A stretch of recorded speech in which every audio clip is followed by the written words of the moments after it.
கர்த்தருடைய வார்த்தைக்கு நேராக நாம் செல்லலாம். லூக்கா எழுதின சுவிசேஷம் 10ஆம் அதிகாரம் 19ஆம் வசனத்தை வாசிக்க கேட்போம். லூக்கா எழுதின சுவிசேஷம் 10ஆம் அதிகாரம் 19ஆம் வசனம். இதோ சர்ப்பங்களையும் தேள்களையும் மிதிக்கவும் சத்துருவினுடைய சகல வல்லமையையும் மேற்கொள்ளவும் உங்களுக்கு அதிகாரம் கொடுக்கிறேன், ஒன்றும் உங்களை சேதப்படுத்த மாட்டாது.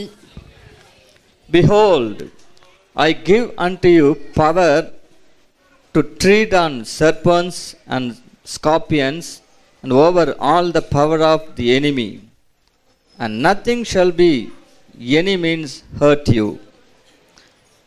இதோ சர்ப்பங்களையும் தேள்களையும் மிதிக்கவும் சத்துருவினுடைய சகல வல்லமையையும் மேற்கொள்ளவும் உங்களுக்கு அதிகாரம் கொடுக்கிறேன், ஒன்றும் உங்களை சேதப்படுத்த மாட்டாது. ஹல்லேலூயா. எனக்கு அருமையான தேவனுடைய ஜனமே, நாம் ஒரு சத்தியத்தை அறிந்து கொள்ள வேண்டும்.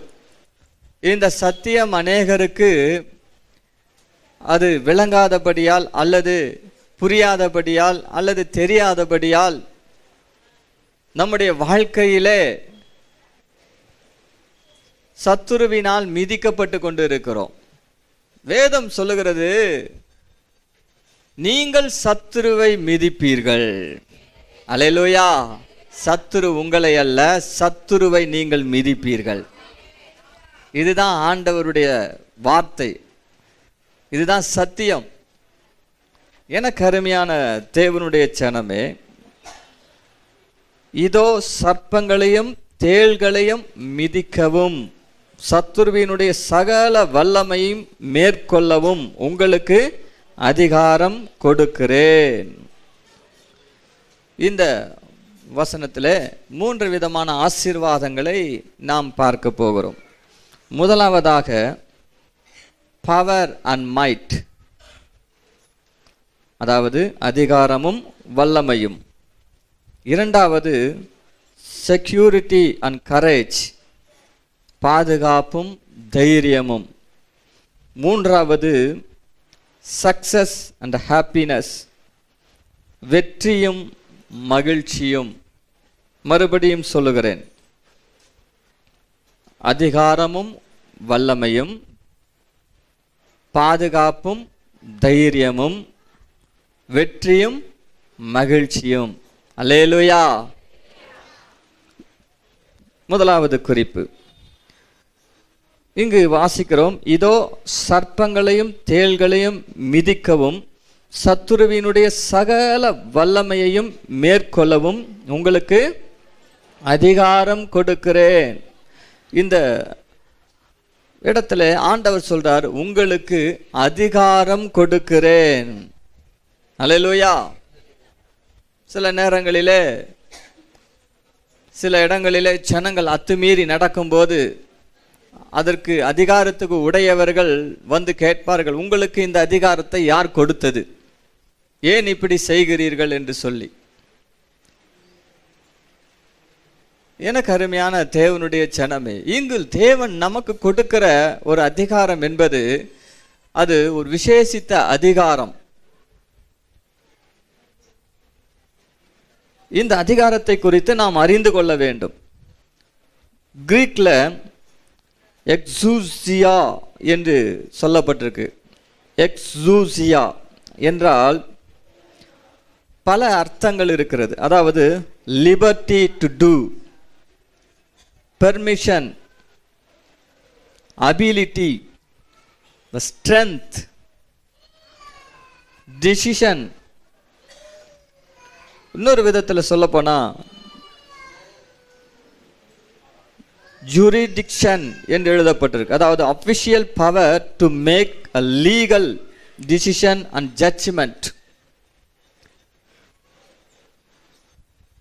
இங்கு அதிகாரம் என்ற தமிழ் வார்த்தையை கவனியுங்கள்.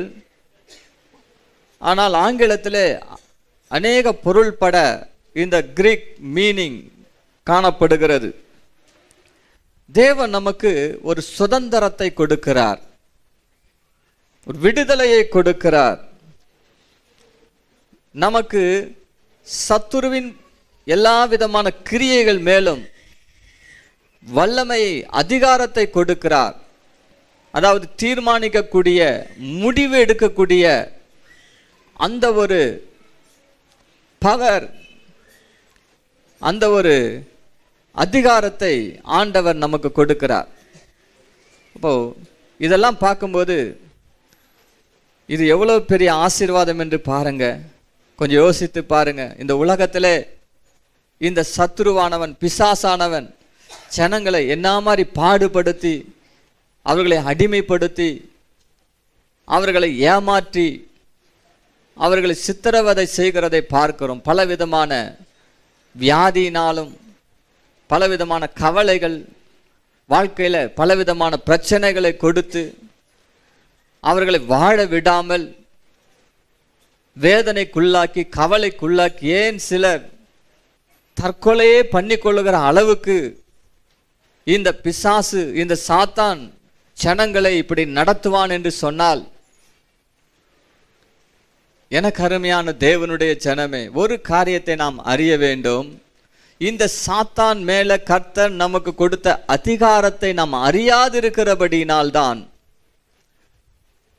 நாம் நமக்கு கொடுத்த அந்த அதிகாரத்தை பயன்படுத்தாமல் இருக்கிறபடினால்தான் அவன் இன்றைக்கு சுதந்திரமாக விடுதலையோடு கிரியை செய்து கொண்டிருக்கிறான். எனக்கு அருமையான தேவனுடைய ஜனமே, வேதம் சொல்லுகிறது, லூக்கா எழுதின சுவிசேஷம் 4ஆம் அதிகாரம் 1-2 வாசிங்க. இயேசு பரிசுத்த ஆவியினாலே நிறைந்தவராய் யோர்தானை விட்டு திரும்பி ஆவியானவராலே வனாந்திரத்திற்கு கொண்டு போகப்பட்டு 40 நாள் பிசாசினால் சோதிக்கப்பட்டார். அந்த நாட்களில் அவர் ஒன்றும் புசியாதிருந்தார். அந்த நாட்கள் முடிந்த பின்பு அவருக்கு பசியுண்டாயிற்று. கவனிங்க, ஆண்டவர் இயேசு இந்த உலகத்திலே மானிட பிறவி எடுத்து வந்தபோது, அங்கு வேதம் சொல்லுகிறது 30 வயதிலே அவர் யோர்தான் நதியிலே ஞானஸ்தானம் எடுக்கிறார். பிறகு அவர் பரிசுத்த ஆவி பெறுகிறார். பரிசுத்த ஆவியினாலே அவர் வனாந்தரத்துக்கு வழி நடத்தப்படுகிறார். அந்த வனாந்தரத்தில் 40 நாட்களும் அவர் அங்கு உபவாசமாக இருக்கிறார். உபவாசமாக இருந்த பின்பு அவருக்கு பசி உண்டாயிற்று என்று எழுதப்பட்டிருக்கு. அந்த நேரம் பார்த்து சோதிக்கிற சாத்தான் அங்கு வருகிறான். ஆண்டவர் இயேசுவை சோதிக்கிறான். எனக்கு அருமையான தேவனுடைய ஜனமே, ஆண்டவர் இயேசு அந்த சாத்தானை அவர் ஜெயிக்கிறார். அல்லேலூயா. 3 முறை அவன் 3 விதங்களிலே சோதனையை கொண்டு வருகிறான். அந்த 3 சோதனைகளிலும் சாத்தானை ஆண்டவர் இயேசு ஜெயிக்கிறார். அதுக்கு பிறகு நீங்கள் தொடர்ந்து பார்த்தீங்கன்னா என்ன நடக்கிறது என்றால் 18ஆம் வசனம் 19ஆம் வசனத்தை வாசிங்க. கர்த்தருடைய ஆவியானவர் என்மேல் இருக்கிறார், தரித்திரருக்கு சுவிசேஷத்தை பிரசங்கிக்கும்படி என்னை அபிஷேகம் பண்ணினார். இருதயம் நறுங்குண்டவர்களை குணமாக்கவும், சிறைப்பட்டவர்களுக்கு விடுதலையையும், குருடருக்கு பார்வையையும் பிரசித்தப்படுத்தவும், நொறுங்குண்டவர்களை விடுதலையாக்கவும், கர்த்தருடைய அனுகிரக வருஷத்தை பிரசித்தப்படுத்தவும் என்னை அனுப்பினார் என்று எழுதியிருக்கிற இடத்தை அவர் கண்டு. இங்கு வாசிக்கிறோம், அவர் தன்னுடைய சொந்த ஊரான நாசரேத்துக்கு போகிறார். கவனிங்க, இங்கே வேதம் சொல்லுகிறது, ஆண்டவர் இயேசு தம்முடைய சொந்த ஊராகிய நாசரேத்துக்கு போகிறார். அந்த நாசரேத் ஊரிலே ஜெப ஆலயங்களிலே அவர் பிரசங்கிக்க ஆரம்பிக்கிறார். அவர் ஒரு ஓய்வு நாளிலே ஜெப ஆலயத்திலே அவரை வாசிக்கும்படி, வேதத்தை வாசிக்கும்படி அவருடைய கரங்களில் கொடுக்கிறார்கள். அப்பொழுது அவர் என்ன சொல்கிறார் என்றால், கர்த்தருடைய ஆவியானவர் என் மேல் இருக்கிறார், சிறுமைப்பட்டவர்களுக்கு, தரித்திரருக்கு சுவிசேஷத்தை பிரசங்கிக்கும்படி என்னை அபிஷேகம் பண்ணினார். அதை தொடர்ந்து வாசிக்கும் போது, இருதயம் நொறுங்குண்டவர்களை குணமாக்கவும், சிறைப்பட்டவர்களுக்கு விடுதலையும், குருடருக்கு பார்வையும் பிரசித்தப்படுத்தவும், நொறுங்குண்டவர்களை விடுதலையாக்கவும், கர்த்தருடைய அனுகிரக வருஷத்தை பிரசித்தப்படுத்தவும் என்னை அனுப்பினார் என்று எழுதியிருக்கிற இடத்தை கண்டு அதை அவர் வாசித்து புத்தகத்தை சுருட்டி வைத்து சொல்லுகிறார், இந்த நாளிலே இந்த வார்த்தை நிறைவேறிற்று. அல்லேலூயா. ஒரு காரியத்தை நாம் அறியணும். ஆண்டவர் இயேசு பிசாசினால் சோதிக்கப்படும்படி வனாந்தரத்துக்கு கொண்டு போகப்படுகிறார்.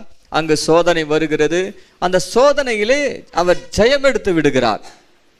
பிறகு அவர் மேல் இருக்கிற அந்த அபிஷேகத்தை குறித்து எழுதப்பட்டிருக்கிற அந்த தீர்க்கதரிசன வசனத்தை தேவ ஆலயத்திலே வாசித்து எந்த நோக்கத்துக்காக தேவன் அவரை அபிஷேகம் பண்ணினாரோ அந்த நோக்கம் இந்த நாளிலே நிறைவேறுது, இந்த வார்த்தை நிறைவேறுகிறது என்று அவர் சொல்லுகிறார்.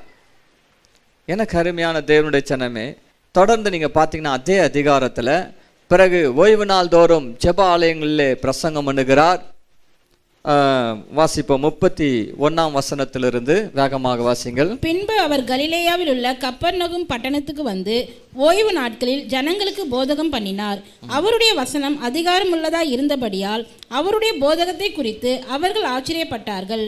ஜெப ஆலயத்திலே அசுத்த ஆவி பிடித்திருந்த ஒரு மனுஷன் இருந்தான். அவன், ஐயோ, நசரேயனாகிய இயேசுவே, எங்களுக்கும் உமக்கும் என்ன? எங்களை கெடுக்கவா வந்தீர்? உம்மை இன்னார் என்று அறிவேன். நீர் தேவனுடைய பரிசுத்தர் என்று உரத்த சத்தமிட்டான். அதற்கு இயேசு, நீ பேசாமல் இவனை விட்டு புறப்பட்டு போ என்று அதை அதட்டினார். அப்பொழுது பிசாசு அவனை ஜனங்களின் நடுவே விடத்தள்ளி அவனுக்கு ஒரு சேதமும் செய்யாமல் அவனை விட்டு போய்விட்டது. எல்லாரும் ஆச்சரியப்பட்டு, இது என்ன வார்த்தையோ? அதிகாரத்தோடும் வல்லமையோடும் அசுத்த ஆவிகளுக்கும் கட்டளையிடுகிறார், அவைகள் புறப்பட்டு போகிறதே என்று ஒருவரோடு ஒருவர் பேசிக்கொண்டார்கள். கவனியுங்கள், எதற்காக இதை நாம் வாசிக்கிறோம் என்றால், ஆண்டவராகிய இயேசு கிறிஸ்துவின் வாழ்க்கையிலே அவர் பெற்றிருந்த அந்த அபிஷேகத்தினாலே அவருக்குள்ளிருந்த அந்த அபிஷேகம் எப்படி வெளிப்பட்டு கிரியை செய்கிறது என்றும், அவர் எப்படி அதிகாரமுடையவராக வசனத்தை போதித்தார் என்றும், அது மாத்திரமல்ல அதிகாரமுடையவராக அந்த பிசாசை சாத்தானை அதட்டி அவர் துரத்தினார் என்று நம்ம பார்க்கிறோம். இதெல்லாம் பார்க்கும்போது அந்த ஜனங்கள் இதை கண்டு ஆச்சரியப்பட்டு, இது என்ன வார்த்தையோ? அதிகாரத்தோடும் வல்லமையோடும் அசுத்த ஆவிகளுக்கும் கட்டளையிடுகிறார், அவைகள் புறப்பட்டு போகிறது. பாருங்க, ஒரு அசுத்த ஆவி பிடிச்ச ஒரு மனுஷன் எங்க வந்திருக்கிறான்? அங்கு ஆமாம் ஜெபாலயத்தில் வந்திருக்கிறான். அந்த ஆவி கத்துது, நீர் யாருன்னு எனக்கு தெரியும், நீர் தேவனுடைய பரிசுத்தர், கத்துது, உம்மை நான் அறிவேன் என்று சொல்லுது. அப்போ ஆண்டவர் இயேசு, என்னை பற்றி பேசு பேசு, இன்னும் கொஞ்சம் பேசு, நல்லா தான் சொல்ற அப்படின்னு சொன்னாரா? இல்லை, பேசாமல் இவனை விட்டு புறப்பட்டு போ, ஒரு அதட்டினார். நம்ம பாஷையில் சொல்ல போனால் வேற மாதிரி பேசுவாங்க, பேசாமல் மூடிட்டு போனுவாங்க. அதைத்தான் சொல்லிக்கிறாரு. அங்க என்ன சொன்னாரு? பேசாமல் இவனை விட்டு போ. சாத்தாங்கிட்டலாம் அப்படி தான் பேசணும், மனுஷங்கிட்ட கிடையாது. யார்கிட்ட பேசணும்? சாத்தாங்கிட்ட. பேசாமல் போ, இல்லைன்னா ரொம்ப காமிச்சிருவான் அவன். எனக்கு அருமையான தேவனுடைய ஜனமே, ஆண்டவர் இயேசு சொன்னார் பாருங்க, அந்த ஆவி அப்பவே புறப்பட்டு போச்சு. இது போன்று எத்தனையோ நேரங்களிலே வியாதியின் மேல அவர் அதிகாரத்தை செலுத்தி இருக்கிறார், வியாதி விலகி போயிருக்கிறது. இயற்கையின் மேல அதிகாரத்தை செலுத்தி இருக்கிறார், அந்த இயற்கை கீழ்ப்படிந்து இருக்கிறது. எனக்கு அருமையான தேவனுடைய ஜனமே, இன்றைக்கு கர்த்தர் அவர் பெற்றிருந்த அந்த அதிகாரத்தை நமக்கு இலவசமாய் கொடுக்கிறார். கரங்களை தட்டி கர்த்தரை மகிமைப்படுத்துவோமா?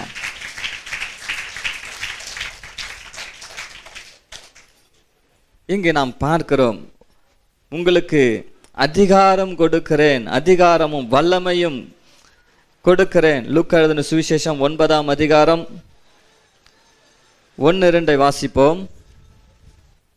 அவர் தம்முடைய 12 சீஷரையும் வரவழைத்து சகல பிசாசுகளையும் துரத்தவும் வியாதியுள்ளவர்களை குணமாக்கவும் அவர்களுக்கு வல்லமையும் அதிகாரமும் கொடுத்து, அவர்களுக்கு வல்லமையும் அதிகாரத்தையும் கொடுத்து. எனக்கு அருமையான தேவனுடைய ஜனமே, தேவன் எப்படி அன்றைக்கு தம்முடைய சீஷர்களுக்கு, தம்மை பின் செல்கிறவர்களுக்கு அதிகாரத்தையும் வல்லமையும் கொடுத்தார். எதுக்கு இந்த அதிகாரத்தையும் வல்லமையும் கொடுத்தார்? சகல சகல பிசாசுகளையும் துரத்தவும். சகல பிசாசுகளையும் துரத்தவும். அல்லேலூயா. எதுக்கு அதிகாரம் வல்லமையும் கொடுக்கிறாரு? சகல பிசாசு. ஆமா, உலகத்துல ஒரு விதமான பிசாசா இருக்குது? எத்தனையோ விதமான பிசாசுகள் இருக்குது. அது எத்தனை விதமா வேணா இருந்துட்டு போட்டோம், அதை பத்தி கவலை இல்லை. ஆனா சகல பிசாசுக்கு மேலேயும் ஆண்டவர் நமக்கு அதிகாரத்தை கொடுத்திருக்கிறார். அல்லேலூயா, அல்லேலூயா. வல்லமையை கொடுத்திருக்கிறார். அது என்ன மாதிரி கிரியை செஞ்சாலும் அந்த பொல்லாத வல்லமையை அழிக்கிற வல்லமை ஆண்டவர் நமக்கு கொடுத்திருக்கிறார். அந்த தீய வல்லமை மேற்கொள்ளக்கூடிய அதிகாரத்தை, வல்லமையை கர்த்தர் நமக்கு கொடுத்திருக்கிறார். அல்லேலூயா சொல்வோம். அல்லேலூயா. எனக்கு அருமையான தேவனுடைய ஜனமே, அவன் எப்படிப்பட்ட பிரச்சனைகளை கொண்டு வந்திருந்தாலும் சரி, இங்கு பார்க்கிறோம் அந்த அதிகாரம் வல்லமையும் பிசாசுகள் மேலே மாத்திரமல்ல, வியாதிகள் மேலே, அல்லேலூயா, சகல நோய்களின் மேலும் ஆண்டவர் இந்த அதிகாரம் வல்லமையும் கொடுக்கிறார். அது மாத்திரமல்ல, ஆண்டவருடைய அனுகிரக வருஷத்தை பிரசித்தப்படுத்தும்படியான ஒரு அதிகாரமும் வல்லமை ஆண்டவர் நமக்கு கொடுக்கிறார். அல்லேலூயா. இதைத்தான் சாத்தான் எதிர்க்கிறான். ஊர் ஊரா போய் சொல்றீங்களே, ஏசாமியை பத்தி சொல்றீங்களே,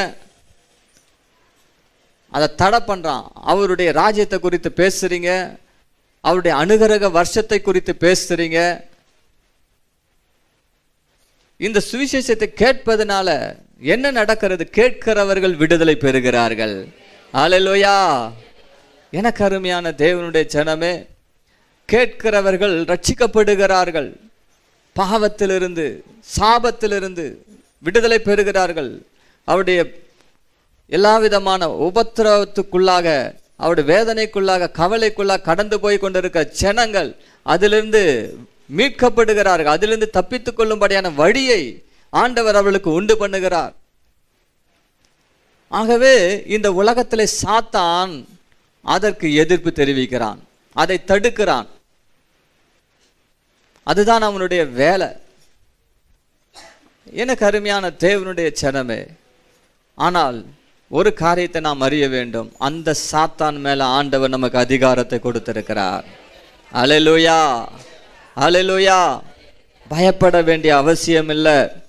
அன்றைக்கு அந்த சீஷர்களுக்கு கொடுத்த அதே அதிகாரமும் வல்லமையும் இன்றைக்கு பரிசுத்த ஆவியானுடைய அபிஷேகத்தின் மூலமாக உங்களுக்கும் எனக்கும் ஆண்டவர் கொடுத்திருக்கிறார். ஆமா, அதை பயன்படுத்தாம போயிட்டீங்கன்னா நமக்கு லாபம் கிடையாதுங்க. கர்த்தர் நமக்கு இலவசமாய் கொடுத்திருக்கிற அந்த கிருபையை நாம் பயன்படுத்தி கொள்ள வேண்டும். ஆமேன், ஆமேன். இந்த அதிகாரத்தையும் வல்லமையும் வைத்து சாத்தானின் ராஜ்யத்தை நாம் நொறுக்கி போட வேண்டும். அவனுடைய உடைமைகளை கொள்ளையாட வேண்டும். அவனுடைய பிடியில் இருக்கிற ஜனங்களை நாம் விடுதலையாக்க வேண்டும். எவ்வளோ ஜனங்களை அவன் ஏமாற்றி வைத்திருக்கிறான், பொய்யை நம்ப வைத்திருக்கிறான். ஜனங்கள் கட்டப்பட்ட நிலைமையில இருக்கிறாங்க, சத்தியத்தை அறியாமல் இருக்கிறாங்க. கண்கள் குருடாக்கப்பட்டு இருக்கிறது. கண்கள் இருந்தும் காணாதவர்கள் போல, செவிகள் இருந்தும் கேளாதவர்கள் போல அவர்கள் ஆக்கப்பட்டு இருக்கிறாங்க. இந்த ஜனங்களை விடுதலை ஆக்குவது யார்? இதற்காக தான் தேவன் நமக்கு இந்த விசேஷித்த அபிஷேகத்தை கொடுத்திருக்கிறார். இந்த அதிகாரத்தையும் வல்லமையும் ஆண்டவர் நமக்கு கொடுத்திருக்கிறார். அல்லேலூயா, அல்லேலூயா. ஆகவே நமக்கு கொடுக்கப்பட்டிருக்க அந்த அதிகாரம் வல்லமையை நாம் சற்று அதை எண்ணி பார்க்க வேண்டும். அது எப்படிப்பட்டது என்று சொல்லி, ஆண்டவர் இயேசு கிறிஸ்துவுக்குள்ளிருந்து எப்படி அந்த அதிகாரம் வல்லமையும் செயல்பட்டதோ அதே விதமாக சீஷர்களுக்குள்ளும் செயல்பட்டது. அதே விதமாகத்தான் இன்றைக்கும் நமக்குள்ளும் அது செயல்படுகிறது. ஆமென். அதில் எந்த விதமான மாற்றமும் இல்லை. அதே அபிஷேகம் தான், அதே ஆவியானவர் தான் இன்றைக்கும். அன்றைக்கு 100க்கு அதிபதி என்கிற ஒரு மனிதன் ஆண்டவராகிய இயேசு கிறிஸ்துவின் இடத்துல வந்து தன்னுடைய வேலைக்காரனுக்காக மன்றாடுகிறான். கொடிய வேதனையில் அவன் அகப்பட்டிருக்கிறான். நீர் வந்து சுகமாக்குவதற்கு நான் பாத்திரன் அல்ல. ஒரு வார்த்தை மட்டும் சொல்லும், என் வேலைக்காரன் சொஸ்தமாவான். அவர் பார்க்குறாரு, ஒரு வார்த்தை மட்டும், எல்லாரும் வீட்டுக்கு வாங்க வீட்டுக்கு வாங்க, வீட்டுக்கு வந்து ஜெபிக்கணும், நீங்கள் தொடணும் ஜெபிக்கணும். சில பேர் வந்து எண்ணெய் கொண்டு வராங்க, எண்ணெயை ஜெபித்து கொடுங்கன்னு கேட்குறீங்க. ஆனால் அந்த மனிதன் என்ன செய்தானா, ஒரு வார்த்தை மட்டும் இங்கேருந்து சொல்லுங்க போதும், எனக்கு தெரியும் உம்முடைய வார்த்தையில் எவ்வளவு அதிகாரமும் எவ்வளவு வல்லமையும் இருக்கிறது என்று சொல்லி. ஆகவே நான் ஒரு 100 பேருக்கு அதிகாரியாக இருக்கிறேன். ஒருவனை பார்த்து போனா போகிறான், ஒருவனை பார்த்து வானா வருகிறான். அப்போ எனக்கே இவ்வளவு அதிகாரம் இருக்கிறது என்றால் தேவகுமாரனாகிய உமக்கு எவ்வளவு அதிகாரம் இருக்கும். ஆகவே நீ ஒரு வார்த்தை சொன்னால் போதும், அங்கு என் வீட்டில் இருக்கிற வேலைக்காரன் குணமாயிடுவான். இந்த அதிகாரத்தின் உள்ள அந்த வல்லமையை பாருங்க. இது சாதாரண அதிகாரம் அல்ல. இங்கு நாம் என்ன பார்க்கிறோம், ஆண்டவர் இயேசு அந்த விசுவாசத்தை கண்டு ஆச்சரியப்பட்டு நீ போகலாம், வேலைக்காரன் சொஸ்தமானான் என்று சொல்லுகிறார். அந்த நாளிகையிலே அங்கு 13ஆம் வசனத்தை வாசிங்க. மத்தேயு எழுதின சுவிசேஷம் 8ஆம் அதிகாரம் 13ஆம் வசனம். பின்பு இயேசு 100க்கு அதிபதியை நோக்கி, நீ போகலாம், நீ விசுவாசித்தபடியே உனக்கு ஆக கடவது என்றார். அந்த நாழிகையிலே அவன் வேலைக்காரன் சொஸ்தமானான். அந்த நாழிகையிலே என்றால் தட் வெரி hour, அந்த மணி நேரத்தில் அந்த வேலைக்காரன் வீட்டில் அவன் சொஸ்தமானான். அல்லேலூயா சொல்லுவோமா?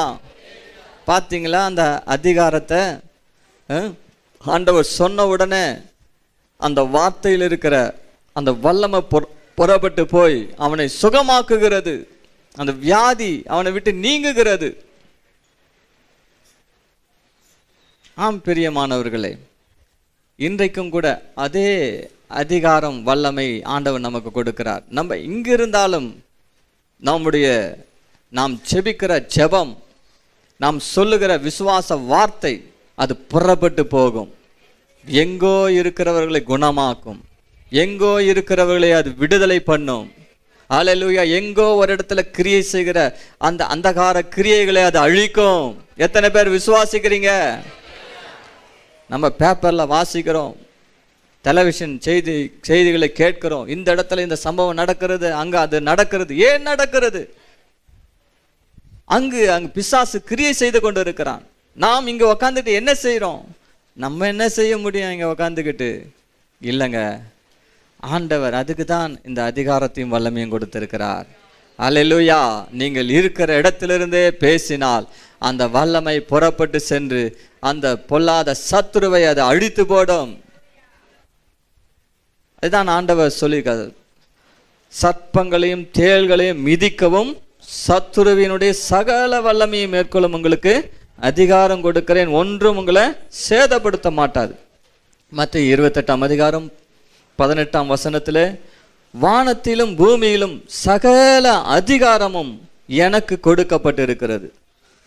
அங்கு வாசிக்கிறோம், சகல அதிகாரமும் எனக்கு கொடுக்கப்பட்டிருக்கிறது. ஆண்டவர் இயேசுவுக்கு சகல அதிகாரம், வானத்திலும் அதிகாரம், பூமியிலும் அதிகாரம். அவருக்கு சகல அதிகாரம் இருக்கிறது. அந்த அதிகாரத்தோட ஆண்டவர் சொல்ற, நான் உங்களை அனுப்புகிறேன். அல்லேலூயா. அந்த அதிகாரத்தோட அனுப்புகிறார். அதிகாரமுடையவர் தான் ஒருவருக்கு அதிகாரத்தை கொடுக்க முடியும். ஆமென். சகல அதிகாரமுடையவர் நமக்கு அதிகாரம் கொடுக்கிறார். சகல வல்லமையும் உடையவர் நமக்கு வல்லமையை கொடுக்கிறார். நீங்கள் புறப்பட்டு போங்கள் என்று சொல்லுகிறார். அல்லேலூயா. சீஷர்களுக்கு சொன்னார், நீங்கள் போய் அந்த கழுதையை கட்டவிழ்த்து கொண்டு வாருங்கள். யாராவது கேட்டா அது ஆண்டவருக்கு தேவைன்னு சொல்லுங்க, அவ்வளவுதான். அதை சொன்னா போதும், யாரா இருந்தாலும் அவன் போக விடுவான்.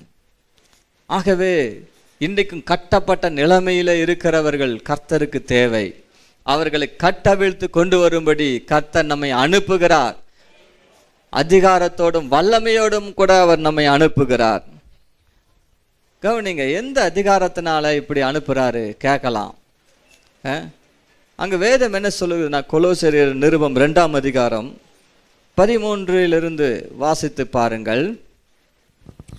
உங்கள் பாவங்களிலேயும் உங்கள் மாம்ச விருத்த சேதனம் இல்லாமையினாலேயும் மரித்தவர்களாய் இருந்த உங்களையும் அவரோட கூட உயிர்ப்பித்து அக்கிரமங்கள் எல்லாவற்றையும் உங்களுக்கு மன்னித்து நமக்கு எதிரிடையாகவும் கட்டளைகளால் நமக்கு விரோதமாகவும் இருந்த கையெழுத்தை குலைத்து அதை நடுவில் இராதபடிக்கு எடுத்து சிலுவையின் மேல் ஆணி அடித்து துரைதனங்களையும் அதிகாரங்களையும் புரிந்து கொண்டு வெளியரங்கமான கோலமாக்கி அவைகளின் மேல் சிலுவையிலே வெற்றி சிறந்தார். சிலுவையிலே அவர் வெற்றி சிறந்தார் என்று வேதம் சொல்லுகிறது. எப்படி என்று கேட்டால், நமக்கு விரோதமா இருந்த அந்த கையெழுத்தை அவர் குலைத்து போட்டார். வேதம் சொல்லுகிறது, நமக்கு விரோதமா இருந்த எல்லா சட்டங்களையும் அவர் உடைத்து போட்டு இருக்கிறார். எதிரான காரியங்களை எல்லாம் அவர் அகற்றி அப்புறப்படுத்தி இருக்கிறார். அது மாத்திரமல்ல, அங்கு வேதம் சொல்லுகிற எல்லா அக்கிரமத்தையும் அவர் நமக்கு மன்னித்து இருக்கிறாராம். ஆமென். நம்முடைய எல்லா அக்கிரமும் மன்னிக்கப்பட்டு இருக்கிறது. நம்முடைய பாவங்கள் மன்னிக்கப்பட்டு இருக்கிறது. முழுமையா விசுவாசிங்க, என் பாவம் மன்னிக்கப்பட்டு இருக்கிறது, என் அக்கிரமங்கள் மன்னிக்கப்பட்டு இருக்கு. அது மாத்திரமல்ல, நம்ம மேல அதிகாரம் துரைதனம் பண்ணி கொண்டிருந்த அந்த சாத்தானுடைய அந்த அதிகாரத்தையும் அவனுடைய வல்லமைகளையும் ஆண்டவர் இயேசு என்ன பண்ணாரா? நம்ம நடுவில் இராதபடிக்கு அதை எடுத்து சிலுவை மேல் வைத்து ஆணி அடித்தார். அல்லேலூயா. அந்த சாத்தானுடைய அதிகாரத்தின் துரதனத்தை ஆண்டவர் உரிந்து போட்டு இருக்கிறார். இனி அவன் அதிகாரம் பண்ண முடியாது. நான் போக மாட்டேன்னு சொல்ல முடியாது சாத்தான். உயிரை எடுத்துருவேன் அப்படின்னு சொல்ல முடியாது சாத்தான். அல்லேலூயா. ஒருவரை அழிக்கவோ நாசமாக்கவோ சாத்தானுக்கு எந்த அதிகாரம் இல்லை, உரிமையும் இல்லை. அவனுடைய அதிகாரத்தையும் உரிமையை ஆண்டவர் பறித்து விட்டார், உரிந்து போட்டு விட்டார். அவனுடைய எல்லா துரைதனங்கள் மேல் அதிகாரங்கள் மேல ஆண்டவர் சிலுவையிலே அதை வைத்து அடித்து அது வெற்றி சிறந்து விட்டார். அல்லேலூயா. ஆகவே தான் அந்த அதிகாரத்தோடு அந்த வல்லமையோடு நம்மளை அனுப்புறாரு. ஆமென். அல்லேலூயா சொல்லுவோமா? ஆகவே எனக்கு அருமையான தேவனுடைய ஜனமே, இந்த ஒரு சத்தியத்தை நாம் அறிய வேண்டும்.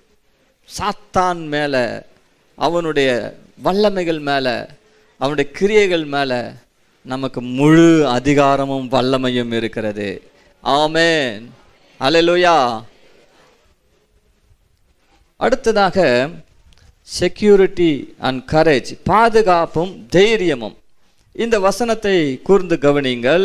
அந்த திறவுகோல் வசனத்தை, இதோ சர்ப்பங்களையும் தேள்களையும் மிதிக்கவும் சத்துருவினுடைய சகல வல்லமையை மேற்கொள்ளவும் உங்களுக்கு அதிகாரம் கொடுக்கிறேன், ஒன்றும் உங்களை சேதப்படுத்த மாட்டாது.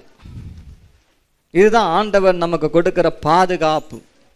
ஆண்டவர் சொல்றாரு, ஒன்றும் உங்களை சேதப்படுத்த மாட்டாது. சில பேருக்கு பயம், ஐயோ அவங்களுக்கு பிசாசு பிடிச்சிக்குது. பயப்படாதீங்க. பிசாசை பார்த்து பயப்பட, அவன் தான் நம்மளை பார்த்து பயப்படணும். ஆமென். எத்தனை பேருக்கு பேய்னா பயம்? நம்ம பயப்படுறோம்னு நினச்சிக்கினே அவன் பேய் படம் எடுக்கிறான் பாருங்க.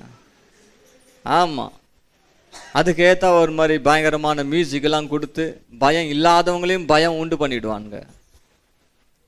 எனக்கு அருமையான தேவனுடைய ஜனமே, பயப்பட வேண்டிய அவசியமே இல்லை. அவன் நம்மளை ஒன்றும் பண்ண முடியாது. ஆண்டவர் சொல்றாரு, ஒன்றும் உங்களை சேதப்படுத்த மாட்டாது, ஒன்றும் உங்களை சேதப்படுத்த மாட்டாது சொல்றாரு. இங்கு சர்ப்பங்கள் என்று சொல்லுகிறார், அடுத்தது தேள்கள் என்று சொல்லுகிறார். இந்த சர்ப்பங்கள் தேள்கள் என்று ஆண்டவர் சொல்லும்போது இது என்னது, இது என்னன்னு புரியாமல் இருக்கலாம். இது ஆவிக்குரிய அர்த்தம் என்னவென்றால், இது சாத்தானுடைய கிரியைகளை குறிக்கிறது. சர்ப்பம்னா சாத்தானை தான் குறிக்குது. தேள் என்று சொன்னாலும் அவனை தான் குறிக்கிறது.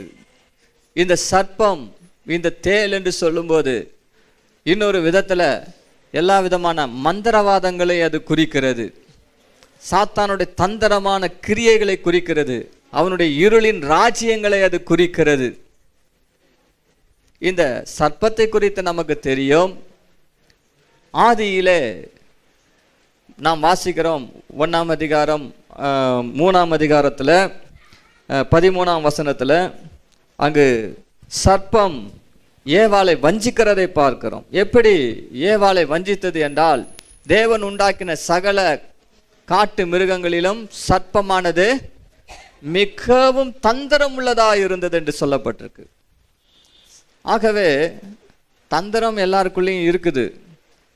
தந்திரம்ன்றது என்னது அப்படின்னு கேட்டால், மற்றவர்களை ஏமாற்றக்கூடிய ஒரு காரியம்தான் தந்திரம்.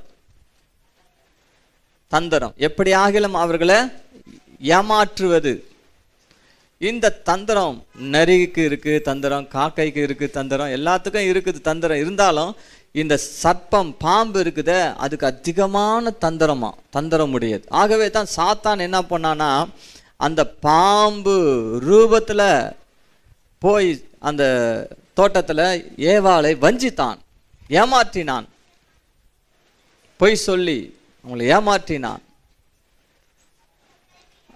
இந்த சர்ப்பம் தந்திரம் உள்ளது, தந்திரமாய் நம்மளை ஏமாற்றி வஞ்சிக்கக்கூடியது, தந்திரமாய் பேசக்கூடியது. அடுத்தது பார்த்தீங்கன்னா, அந்த சர்ப்பம் இது நாவின் கீழ் அந்த விஷம் இருக்கிறது. இந்த சர்ப்பத்துக்கு என்ன இருக்குது? விஷம் இருக்கிறது, விஷம் உள்ளது. எனக்கு அருமையான தேவனுடைய ஜனமே, இந்த சர்ப்பம் யாரையாவது அது கொட்டினால் அவர்கள் மரித்து போய் விடுவார்கள்.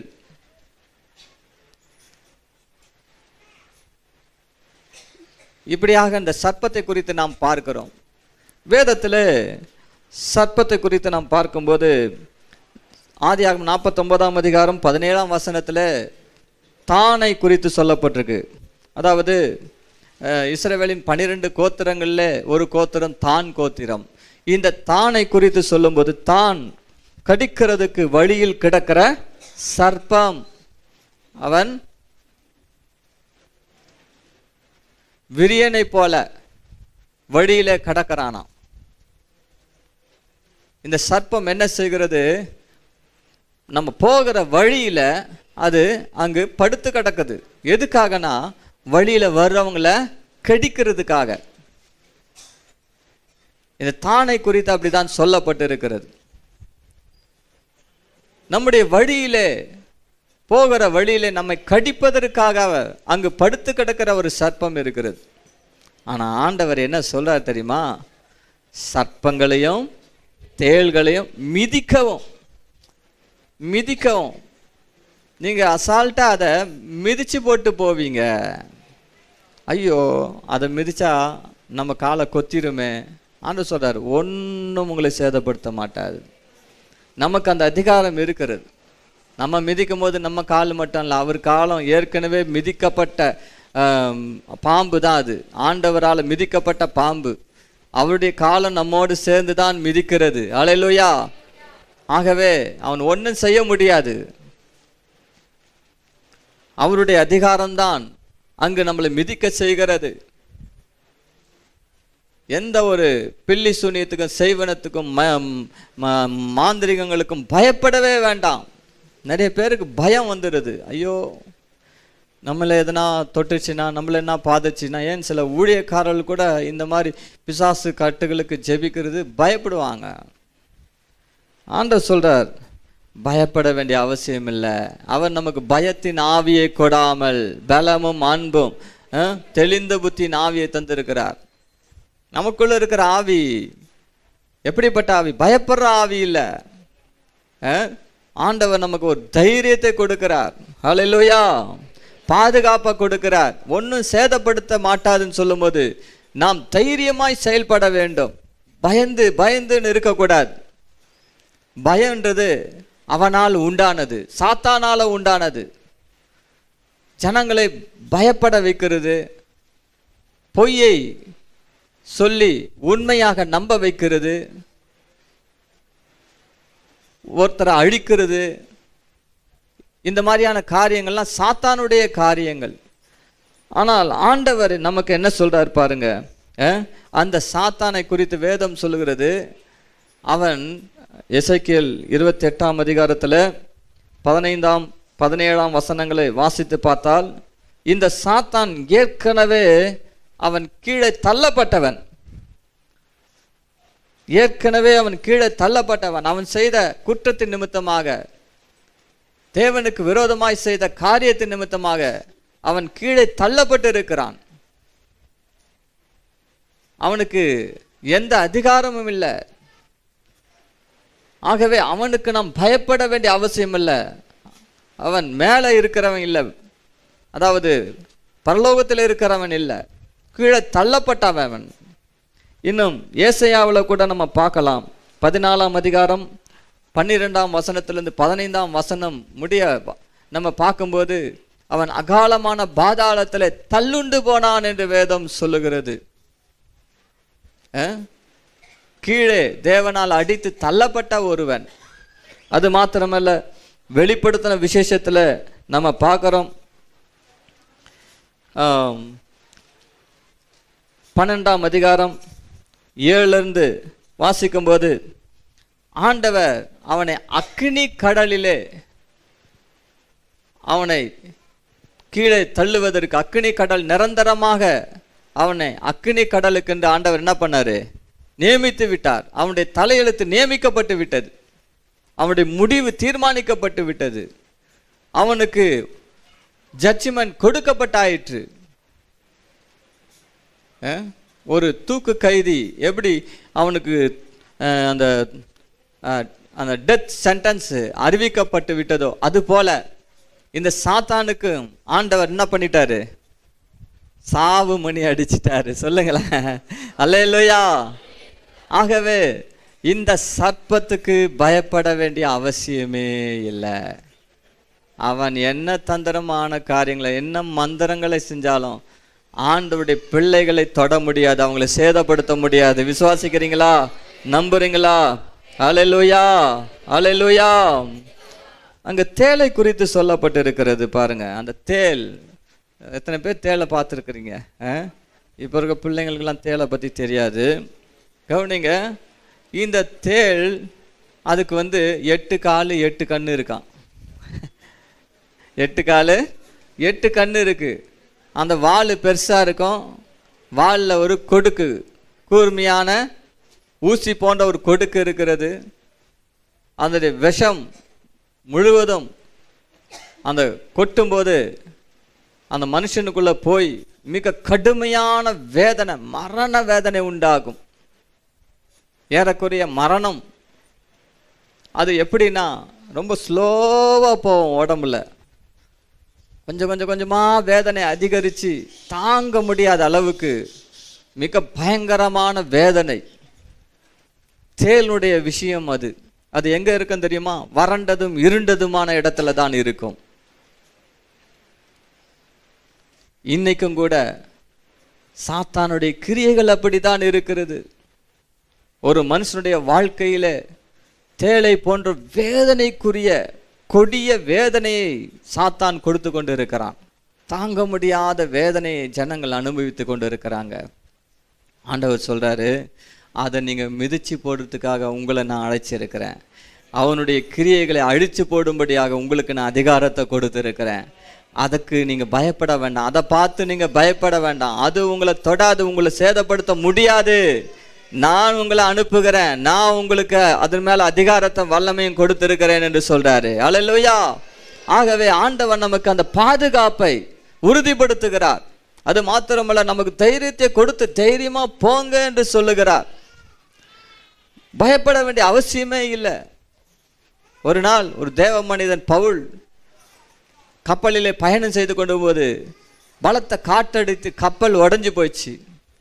அவர்கள்லாம் எப்படியோ ஒரு தீவிலே கரை ஒதுங்கினார்கள். அந்த தீவு பேர் மெலித்தா என்ற தீவு. அந்த தீவில் போய் குளிர் காய்ந்து கொண்டு இருக்கிற வேளையில் என்ன நடந்தது தெரியுமா? திடீரென்று அந்த கட்டைகள், விறகுகள் நடுவில் இருந்து அங்கே ஒரு விரியன் பாம்பு, அந்த சூடு தாங்க முடியாது, அப்படி புஷ்ஷுன்னு மேலே குளிர் காய்ஞ்சிட்டு இருந்த பவுல் கையை அப்படியே கவ்விச்சான். அங்கு வேதம் சொல்லுகிறது, என்ன பண்ணார் தெரியுமா? சும்மா அப்படியே லைட்டாக அப்படி உதறி விட்டாராம். உதறி விட்டவுடனே என்ன ஆச்சு?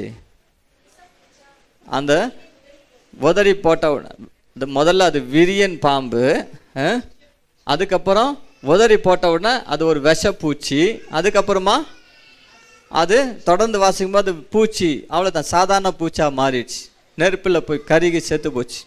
வேதம் சொல்லுகிறது எல்லாம் பார்த்துட்டு இருந்தாங்க, இந்த மனுஷன் கையை கடிச்சிச்சே, ஏதோ ஆயிருக்கணும், நிச்சயமாக இவன் செத்துருவான்,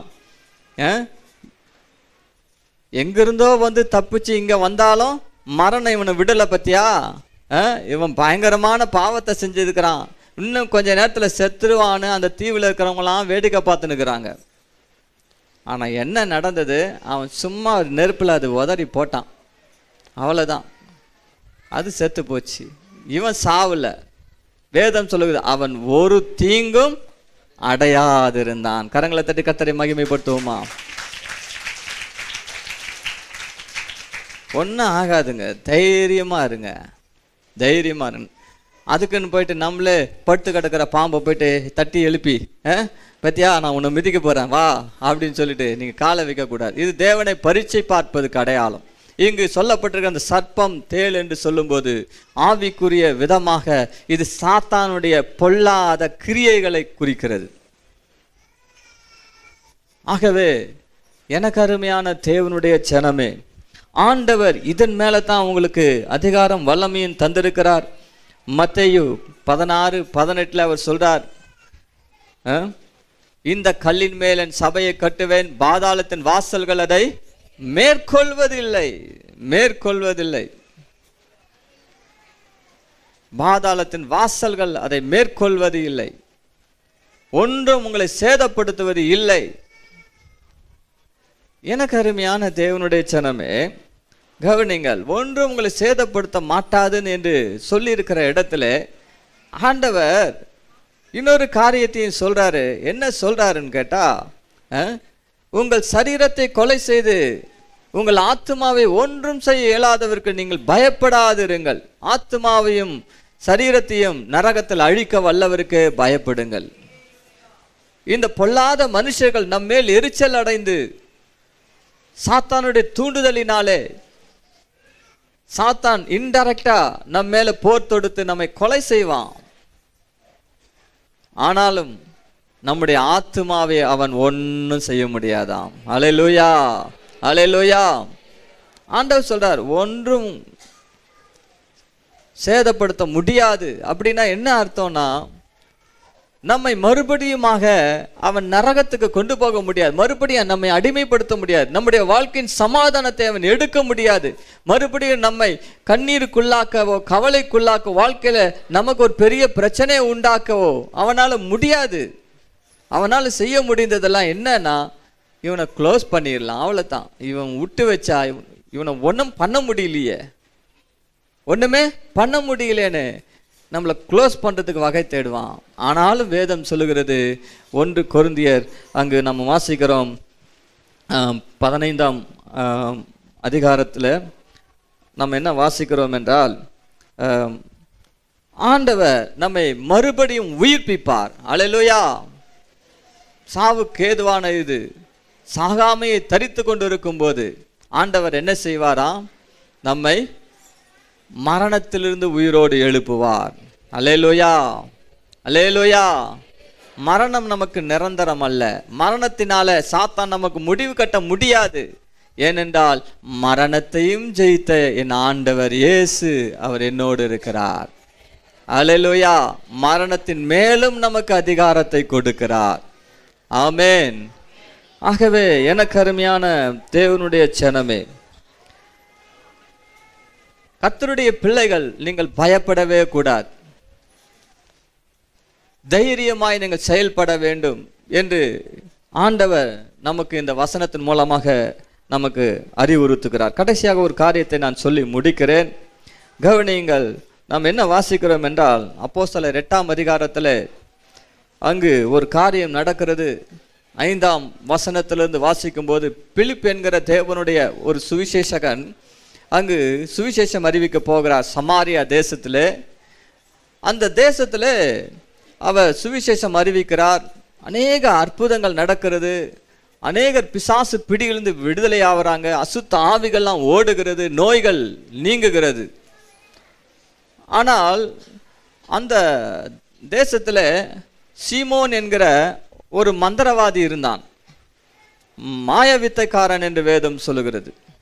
அவன் என்ன செய்தான் தெரியுமா? தன்னுடைய மாய வித்தைகளினாலே அநேகரை மயக்கி அவன்தான் ஒரு பெரிய தேவனுடைய ஒரு பெரிய சக்தி மாதிரி தன்னை காமிச்சிட்டு இருந்தான். ஜனங்கள்லாம் அவனுக்கு பயந்து அவன் சொல்றதை அப்படியே கேட்பாங்க. இன்னைக்கும் கூட சில ஊர்கள் அப்படிதான் இருக்குது. அநேக கிராமங்களை சாத்தான் அப்படிதான் கட்டி வைத்திருக்கிறான், அநேக ஊர்களை அப்படிதான் கட்டி வைத்திருக்கிறான். தன்னுடைய மாய வித்தைகளினால, மந்திர வித்தைகளினால ஜனங்கள் அங்க கட்டப்பட்டு பயந்து போய் இருக்கிறாங்க. இந்த மாதிரி அவன் சொல்ற மாதிரி கிடைக்கலனா, செய்யலனா நிச்சயமா ஏதோ ஒன்று நடந்துரும், இந்த கிராமத்துக்கு இந்த ஊருக்கு ஏதோ ஒன்று நடக்கும் என்று சொல்லி பயந்து போய் அந்த மந்திரவாதிகள் மாந்திரிகர்கள் சொல்லுகிறதெல்லாம் செய்கிறாங்க. இந்த சீமோன் என்பவனும் அப்படித்தான் அங்கு வேதம் சொல்கிறது. வாசிக்கலாம். அவன் தேவனுடைய பெரிதான சக்தி இவன்தான் என்று சொல்லி சிறியோர் பெரியோர் யாவரும் அவனுக்கு செவி கொடுத்து வந்தார்கள். ஆனால் என்ன நடந்தது தெரியுமா?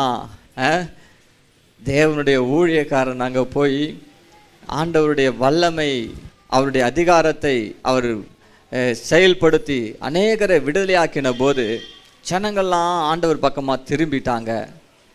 இவனும் பார்க்குறான், இவ்வளோ நாள் இந்த ஜனங்களை நம்ம ஏமாற்றிக்கிட்டு வந்திருந்தோண்டா, இனிமேல் ஏமாற்ற முடியாது. நம்ம பொய்யான ஒரு சக்தியை வச்சுக்கிட்டு என்ன பண்ணோம், நம்ம தான் தேவனுடைய பெரிதான சக்தின்னு சொல்லிட்டு இருந்தோம் என்று சொல்லி அவன் மனம் திரும்புகிறான். மனம் திரும்பி அவன் ஞானஸ்தானம் பெறான். ஆண்டவர் இயேசுவை விசுவாசித்து ஏற்றுக்கொண்டு ஞானஸ்தானம் பெறான். கரங்களை தட்டி கர்த்தரை மகிமைப்படுத்துவோமா? ஆகவே எனக்கு அருமையான தேவனுடைய ஜனமே, இந்த மாய வித்தைகளை கண்டு, மந்திர சக்திகளை கண்டு பயப்படாதீங்க தயவு செய்து. இந்த உலகத்தில் ஆண்டவர் இயேசுவை மிஞ்சி எந்த ஒரு பெரிய சக்தியும் இல்லை. ஆமென். கரங்களை தட்டி மகிமைப்படுத்துங்க. நம்புங்க, நம்புங்க.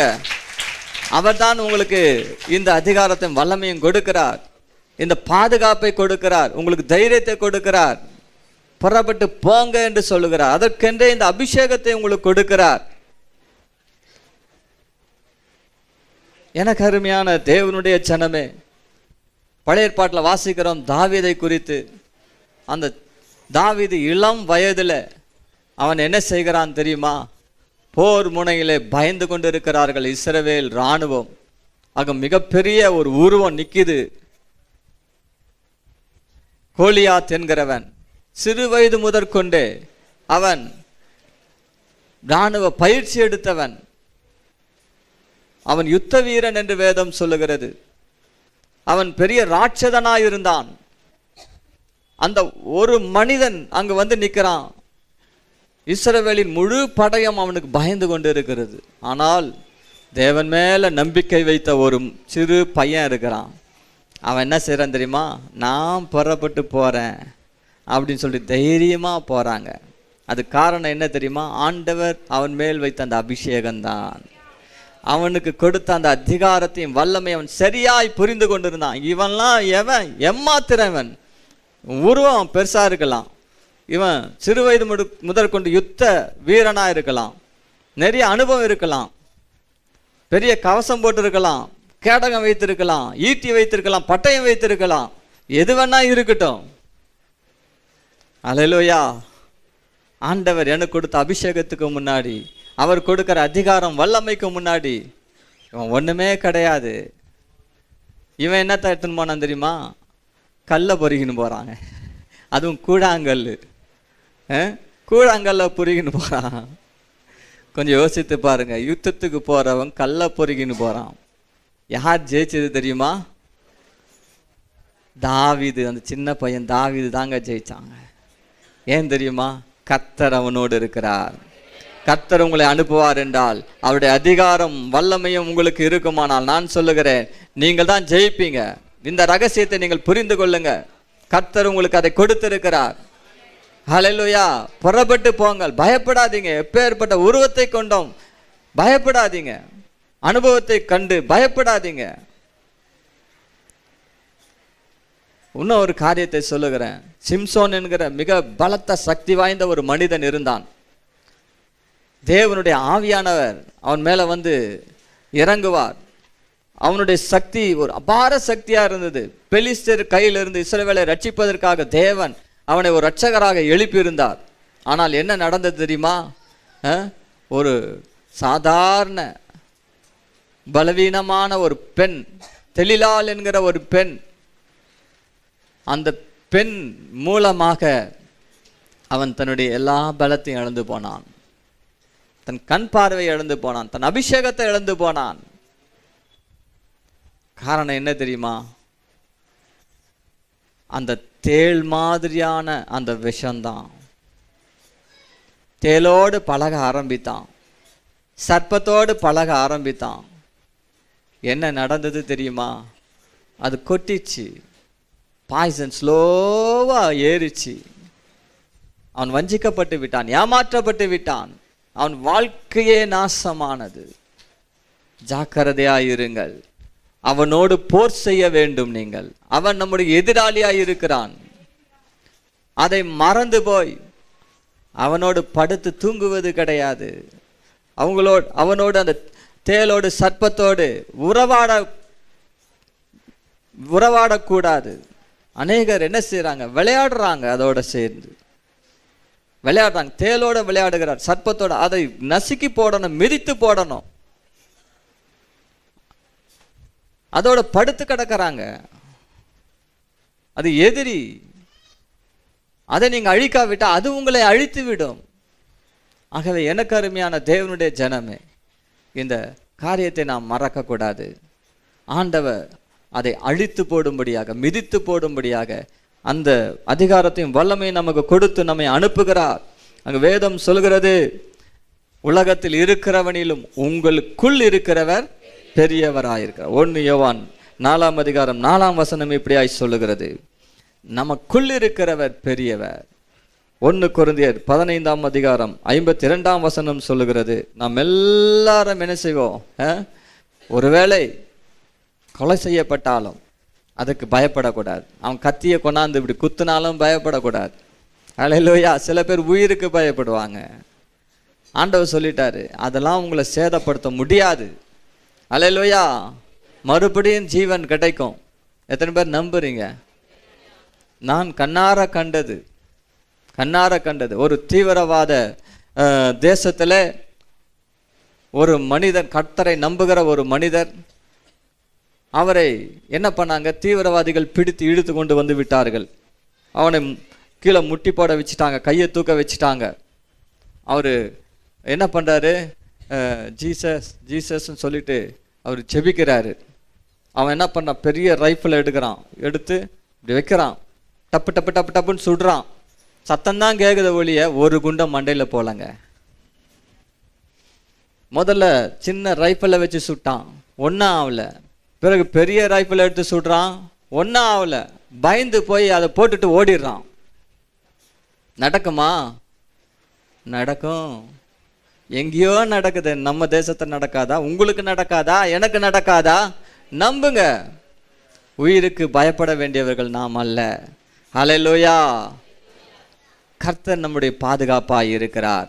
ஆமே. நமக்குள் இருக்கிறவர் பெரியவராய். கடைசியாக ஒரு காரியத்தை சொல்லி முடிக்கிறேன். இங்கு நாம் பார்க்கிறோம், கடைசியாக the success and happiness, வெற்றியும் மகிழ்ச்சியும். லூக்கா எழுதின சுவிசேஷம் 10 அதிகாரம் வாசிக்கலாம், 17 பின்பு அந்த 70 பேரும் சந்தோஷத்தோடு திரும்பி வந்து, ஆண்டவரே, உம்முடைய நாமத்தினாலே பிசாசுகளும் எங்களுக்கு கீழ்ப்படுகிறது என்றார்கள். அவர்களை அவர் நோக்கி, சாத்தான் மின்னலைப் போல வானத்திலிருந்து விழுகிறதை கண்டேன். இதோ, சர்ப்பங்களையும் தேள்களையும் மிதிக்கவும் சத்ருவினுடைய சகல வல்லமையையும் மேற்கொள்ளவும் உங்களுக்கு அதிகாரம் கொடுக்கிறேன். ஒன்றும் உங்களை சேதப்படுத்த மாட்டாது. வாசிங்க. ஆகிலும் ஆவிகள் உங்களுக்கு கீழ்ப்படுகிறதற்காக நீங்கள் சந்தோஷப்படாமல் உங்கள் நாமங்கள் பரலோகத்தில் எழுதியிருக்கிறதற்காக சந்தோஷப்படுங்கள் என்றார். இங்கு ஆண்டவர் நமக்கு ஒரு சந்தோஷத்தை கொடுக்கிறார், வெற்றியை கொடுக்கிறார். அல்லேலூயா. கர்த்தருடைய பிள்ளைகளுக்கு ஒருபோதும் தோல்வி என்பதில்லை. ஊழியத்துக்கு அனுப்புறாரு. 12 சீஷர்கள் இல்லாமல் வேற 70 சீஷர்கள் ஆண்டவர் இயேசுவுக்கு இருந்தாங்க. சொல்றார், நீங்க போங்க, போய் பிசாசுகளை துரத்துங்க, பிரசங்கம் பண்ணுங்க, வியாதிகளை சுஸ்தமாகுங்க. போறாங்க.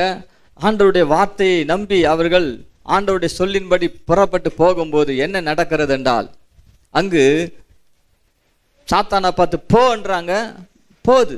இதை பார்த்தா அவங்களுக்கு ஆச்சரியமாச்சு. ஆஹா, அவர் சொல்லும்போது போச்சு, இப்போ நம்ம சொல்லும்போதும் போகுதே. ஒரே சந்தோஷம். பிசாசுகள் நமக்கு கீழ்ப்படுகிறது. 70 பேரும் திரும்பி வந்து அவங்கவுங்க வாழ்க்கையில் செய்த அற்புதங்கள்லாம் சொல்லி, ஆண்டவரே நாங்கள் பிசாசுகளை துரத்தணும், போன்னு சொன்னால் எங்களை பார்த்து பயப்படுது, அது எங்களை பார்த்து பயந்து எங்களுக்கு கீழ்ப்படுகிறது, நாங்கள் சொன்னவொன்னு அது ஓடுது. அப்போ தான் ஆண்டவர் சொல்கிறாரு, என்ன சொல்கிறாரு, அவன் மின்னலை போல் விழுந்து போனவன், அவன் விழுந்து போயிட்டான், அதை பார்த்தேன் நான். நீங்கள் சொல்லும் போதே என்ன நடந்தது பாருங்க, அவனுடைய ஆட்சி முடிஞ்சு போச்சு, அவன் கிரியைகள் அழிஞ்சு போச்சு, அவனுக்கு எந்த அதிகாரமும் இல்லை, அவன் உங்களுக்கு கீழ்ப்படுகிறான் என்று சொல்லி நீங்கள் சந்தோஷப்படாதீங்க. அதை பார்க்கலும் மேலான ஒரு சந்தோஷம் இருக்குது. உங்கள் நாமங்கள் பரலோகத்தில் எழுதப்பட்டிருக்குது. ஏன் பயப்படுறான் தெரியுமா? உங்களை பார்த்து நீங்க சொன்னா ஏன் அவன் கீழ்ப்படிந்து ஓடுறான் தெரியுமா? உங்க நாமம் அங்க பரலோகத்தில் எழுதப்பட்டிருக்கிறது. கரங்களை தட்டி மகிமைப்பட்டோமா? உங்களுக்கே தெரியாத ஒரு ரகசியம் நான் சொல்றேன். இதைத்தான் இயேசுநாதர் சொல்றாரு, ஆண்டவர் கல்விமான்களுக்கு ஞானிகளுக்கெல்லாம் மறைச்சி இந்த பாலகருக்கு இதை வெளிப்படுத்தினீங்களப்பா. யார் பேர் பரலோகத்தில் இருக்குதுன்னு தெரியாது சொல்றாரு. இந்த பிசாசுகள் உங்களுக்கு பயந்து நடுங்கி ஓடுகிறபடினால. ஏன் பயந்து ஓடுது தெரியுமா? நீங்க சொன்னா ஏன் கீழ்ப்படியுமா? உங்க பேர் எங்க இருக்குது உங்களுக்கு தெரியுமா இல்லையா? அதுக்கு தெரியுது. அல்லேலூயா.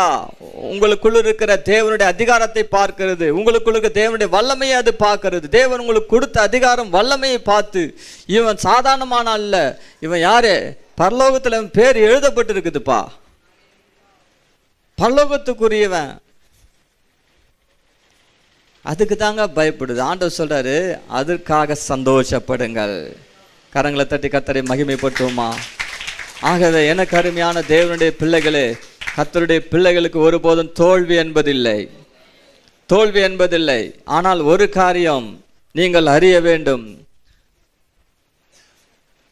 நமக்கு ஒரு யுத்தம் நியமிக்கப்பட்டிருக்கிறது. என்ன யுத்தம் தெரியுமா? வெளிச்சத்துக்கும் இருளுக்கும் உள்ள ஒரு யுத்தம், நீதிக்கும் அநீதிக்கும் உள்ள ஒரு யுத்தம், பரிசுத்தத்துக்கும் அசுத்தத்துக்கும் உள்ள ஒரு யுத்தம், நன்மைக்கும் தீமைக்கும் உள்ள ஒரு யுத்தம், சுதந்திரத்துக்கும் அடிமைத்தனத்துக்கும் உள்ள ஒரு யுத்தம், பயத்துக்கும் தைரியத்துக்கும் உள்ள ஒரு யுத்தம், சத்தியத்துக்கும் பொய்க்கும் உள்ள ஒரு யுத்தம். ஆனால் இந்த யுத்தத்தில் நீங்கள் எந்த பக்கம் நிற்கிறீர்கள் என்பது தான் முக்கியம். எந்த பக்கம் நிற்கிறீங்க? வெற்றியின் பக்கம் நிற்கிறீங்களா? தோல்வியின் பக்கம் நிற்கிறீங்களா? நீங்கள் வெற்றியின் பக்கம் நின்றால் நிச்சயமாக உங்களுக்கு வெற்றி கிடைக்கும். அல்லேலூயா, அல்லேலூயா. இது சாத்தானோடு உங்களுக்குள்ள ஒரு போர். இதை மறந்து விடக்கூடாது. அவன் உங்களுடைய நண்பன் அல்ல, அவன் எதிரி. அவன் மேல உங்களுக்கு சகல அதிகாரம் இருக்கிறது. சாத்தானுக்கு ஈவு இரக்கம் பாராட்டக்கூடாது. அவனுடைய கிரியைகளை முற்றிலும் அழித்து போட வேண்டும். ஆமென், ஹல்லேலூயா. எனக்கு அருமையான தேவனுடைய சனமே, நாம் சந்தோஷப்படுவோம். இப்படிப்பட்ட காரியங்கள் உங்கள் வாழ்க்கையில் நடக்கும்போது, வியாதிகள் சொஸ்தமாகும் போது, அசுத்த ஆவிகள் பயந்து ஓடும்போது, அநேகர் உங்களுடைய வார்த்தையை கேட்டு அவர்கள் ஆண்டவர் இயேசுவை ஏற்றுக்கொண்டு ரட்சிக்கப்படும் போது உங்களுடைய நாமங்கள் பரலோகத்தில் எழுதப்பட்டிருக்கிறது. கரங்களை தட்டி கர்த்தரை மகிமைப்படுத்துவோமா?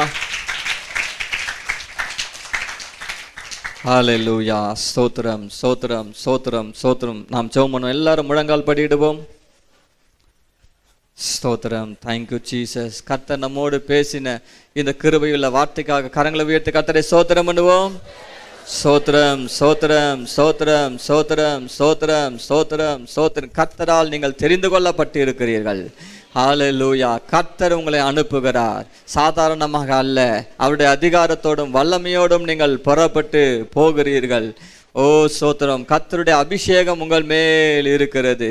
ஹalleluya. நீங்கள் ஒன்றுக்கும் பயப்பட வேண்டிய அவசியம் இல்லை. கர்த்தருடைய பாதுகாப்பு உங்களுக்கு இருக்கிறது. உங்களுக்கு அவர் பாதுகாப்பை தருகிறார். தைரியமாய் நீங்கள் புறப்பட்டு போங்க. ஹalleluya. ஸ்தோத்திரம் ஸ்தோத்திரம் ஸ்தோத்திரம். உங்கள் பட்டயம் கர்த்தருடைய பட்டயமாய் மாறும். உங்கள் கோல் கர்த்தருடைய கோலாய் மாறும். ஒருவேளை அவர்கள் கோல்களை போட்ட போது சர்ப்பங்களாய் மாறலாம், ஆனால் உங்கள் கோல் எல்லா சர்ப்பங்களையும் விழுங்கி போடும், எல்லா மந்திரவாதங்களையும் விழுங்கி போடும். ஹalleluya ஹalleluya. எனக்கு அருமையான தேவனுடைய ஜனமே, உங்களுக்குள் இருக்கிறவர் பெரியவராய் இருக்கிறார். கரங்களை தட்டி கர்த்தரை மகிமைப்படுத்துவோம். Thank you Lord, thank you Lord. நாம் ஜெபம் பண்ணுவோம். சர்ப்பங்களை எடுப்பாய், தேள்களை மிதித்திடுவாய், சத்ருவின் அதிகாரம் சகலமும் மேற்கொள்வாய். சர்ப்பங்களை எடுப்பாய், தேள்களை மிதித்திடுவாய், சத்ருவின் அதிகாரம் சகலமும் மேற்கொள்வாய். புதுபெலன் அடைந்திடுவாய், புதுபெலன் அடைந்திடுவாய்,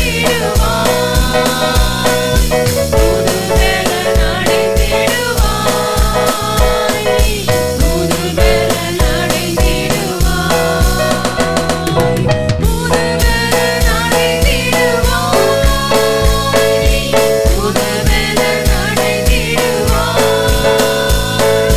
புதுபெலன் அடைந்திடுவாய், புதுபெலன் பிதாவே, நன்றியோடு துதிக்கிறோம், ஸ்தோத்திரிக்கிறோம். இந்த புதிய ஆண்டிலும் கர்த்தர் ஆண்டவரே எங்களுக்கு கொடுத்த வாக்குத்தத்தத்துக்காக நன்றி செலுத்துகிறோம் ஐயா. சர்ப்பங்களையும் தேள்களையும் மிதிக்கவும் சத்துனுடைய சகல வல்லமைகளை மேற்கொள்ள உங்களுக்கு அதிகாரம் கொடுக்கிறேன், ஒன்றும் உங்களை சேதப்படுத்த மாட்டாது என்ற வார்த்தையின்படி ஆண்டவரே இந்த வருடம் முழுவதுமாய் சத்ருவை ஜெயிக்கத்தக்கதான தேவ பலனை, வல்லமையை, அதிகாரத்தை நீர் எங்களுக்கு கொடுத்திருக்கிறீர் ஆண்டவரே. நல்ல ஒரு பாதுகாப்பை, தைரியத்தை எங்களுக்கு கொடுத்திருக்கிறீர் அப்பா. வெற்றியும் மகிழ்ச்சியும் எங்களுக்கு கொடுத்திருக்கிறபடியால் மை துதிக்கிறோம், ஸ்தோத்திரிக்கிறோம், ஸ்தோத்திரிக்கிறோம் ஐயா. ஆண்டவரே கடந்த ஆண்டிலே ஆண்டவரே நாங்கள் இருந்தது போல் அல்ல, இந்த புதிய ஆண்டிலே நாங்கள் யார் என்பதை உணர்ந்து ஆண்டவரப்பா நாங்கள் செயல்பட எங்களுக்கு கிருபை பாராட்டுங்க ஆண்டவரே. ஸ்தோத்திரம் ஸ்தோத்திரம். எங்களுக்குள் இருக்கிற ஆண்டவரே பரிசுத்த ஆவியானுடைய வல்லமையை ஒவ்வொரு நாளும் ஆண்டவரே நாங்கள் அப்பா பெற்று அனுபவிக்க கர்த்தர் உதவி செய்யுங்க. அந்த வல்லமையினால் அநேகருக்கு பிரயோஜனம் உள்ள ஆண்டவரை பயன்படுகிற ஒரு பாத்திரங்களாய் நாங்கள் காணப்பட எங்களை ஒப்புக் கொடுக்கிறோம் ஆண்டவரே. நீரே மகிமைப்படுவீராக இயேசுவின் நாமத்தில் பிதாவே, ஆமென். எல்லாரும் எழுந்து நிற்போம். ஸ்தோத்திரம். ஹalleluya. ஸ்தோத்திரம் ஸ்தோத்திரம். இந்த புத்தாண்டுக்குள்ளே பிரவேசிக்க கர்த்தர் பாராட்டின கிருபைக்காய் கர்த்தரை ஸ்தோத்திரம் பண்ணுவோம். சோத்திரம் சோத்திரம் சோத்திரம் சோத்திரம் சோத்திரம் சோத்திரம். இந்த 2021 ஆண்டு ஜனவரி மாதம் இந்த முதல் தேதியிலே கர்த்தருடைய சமூகத்திலே நாம் கூடி வந்து விடுதலையோடு அவரை ஆராதிக்க கர்த்தர் நமக்கு விடுதலையை தந்திருக்கிறார், திறந்த வாசலை தந்தார். அதுக்காக கர்த்தரை ஸ்தோத்திரம் பண்ணுவோம். ஸ்தோத்திரம் ஸ்தோத்திரம் ஸ்தோத்திரம். இந்த நாளும் கர்த்தர் கொடுத்த வாக்குத்தத்தத்துக்காக கர்த்தரை ஸ்தோத்திரம் பண்ணுவோம். பிதாவாகிய தேவனை ஸ்தோத்திரம் பண்ணுவோம். கர்த்தராகிய இயேசு கிறிஸ்துவை ஸ்தோத்திரம் பண்ணுவோம். பரிசுத்த ஆவியாகிய தேவனை ஸ்தோத்திரம் பண்ணுவோம். என் ஆத்துமாவே கர்த்தரை ஸ்தோத்திரி, முழு உள்ளமே அவருடைய பரிசுத்த நாமத்தை ஸ்தோத்திரி. என் ஆத்துமாவே கர்த்தரை ஸ்தோத்திரி, அவர் செய்த சகல உபகாரங்களை மறவாதே. ஆமென். நம்முடைய கர்த்தராகிய இயேசு கிறிஸ்துவின் கிருபையும் பிதாவாகிய தேவனுடைய அன்பும் பரிசுத்த ஆவியானவருடைய ஐக்கியமும் இங்கே வந்திருக்க நம்ம எல்லாரோடும், உலகத்தில் இருக்கிற எல்லா பரிசுத்தவான்களோடும் கூட கர்த்தருடைய வருகை மட்டும் இருப்பதாக. ஆமென் ஆமென். God bless you. கர்த்தர் உங்களை ஆசீர்வதிப்பார். எல்லாருக்கும் புத்தாண்டு வாழ்த்துக்கள்.